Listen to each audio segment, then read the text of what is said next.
મોટી મોટી હોસ્પિટલો અને મોલ્સ તો આપણી આસપાસ ઘણા બધા છે, પરંતુ રાજકોટના આંગણે 300 કરોડના ખર્ચે આકાર પામ્યું અનોખું વૃદ્ધાશ્રમ. આ વૃદ્ધાશ્રમમાં 200-500 નહીં પરંતુ 5000 વૃદ્ધો રહી શકે તેવી વ્યવસ્થા જોવા મળશે. રાજકોટના જામનગર રોડ પર આ વૃદ્ધાશ્રમનું બાંધકામ ચાલી રહ્યું છે, જેમાં પ્રથમ બિલ્ડિંગ આગામી 1 એપ્રિલથી વિધિવત રીતે ચાલુ થશે. આ વૃદ્ધાશ્રમ માટે રામકથાનું પણ આયોજન કરવામાં આવ્યું, જેમાં દાતાઓ દ્વારા 60 કરોડનું દાન અપાયું છે. દરેક રૂમ 500 સ્ક્વેર ફૂટનો છે અને 4 જ વ્યક્તિઓ રહેશે. 4 સેટી, કબાટ અને સોફા પણ હશે દરેક વ્યક્તિ માટે. ફૂલ હવા ઉજાસ છે, બગીચાઓ પણ છે. એક બિલ્ડિંગ પૂર્ણ થવાની તૈયારીમાં છે, બધું બાંધકામ થઈ ગયું છે, ફર્નિચર ને એવું બધું ચાલુ છે. 1 એપ્રિલથી બિલ્ડિંગ ચાલુ થઈ જશે અને એક બિલ્ડિંગમાં 700 વડીલો માટેની વ્યવસ્થાઓ છે. ખૂબ મોટું 192 રૂમ છે દરેક બિલ્ડિંગની અંદર અને 700 જેટલા વડીલો આરામથી રહી શકશે. 1 એપ્રિલ તો રહેવા પણ વહી જશું અને તમામ રૂમમાં ડબલ એટેચ બાથરૂમ છે.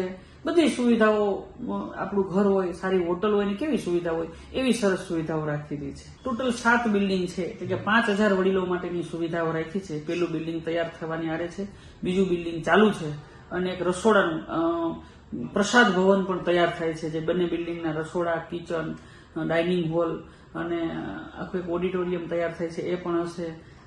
એટલે 1 એપ્રિલથી એક બિલ્ડિંગ શરૂ થઈ જાય છે. એકાદ વર્ષમાં આ આખો એક જોટો કે 2 બિલ્ડિંગ, એક આરોગ્ય પ્રસાદ ભવન, એ બધું એકાદ વર્ષમાં તૈયાર થઈ જશે.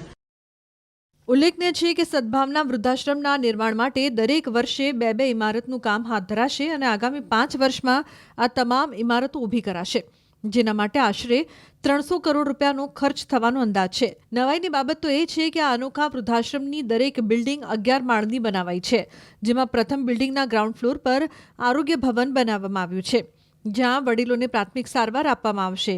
આ સાથે જ વડીલોને એડમિટ કરવાની જરૂર પડે તો તેની પણ વ્યવસ્થા કરવામાં આવી છે. આ વડીલોના સ્વાસ્થ્યની દરકાર કરવા માટે 24 કલાક ડોક્ટરોની ટીમ પણ તૈનાત રહેશે. આ સદભાવના વૃદ્ધાશ્રમ અમારે માવતર જોઈએ છે ના સૂત્રના સાચા અર્થમાં ચરિતાર્થ કરવાની દિશામાં આગળ વધી રહ્યું છે.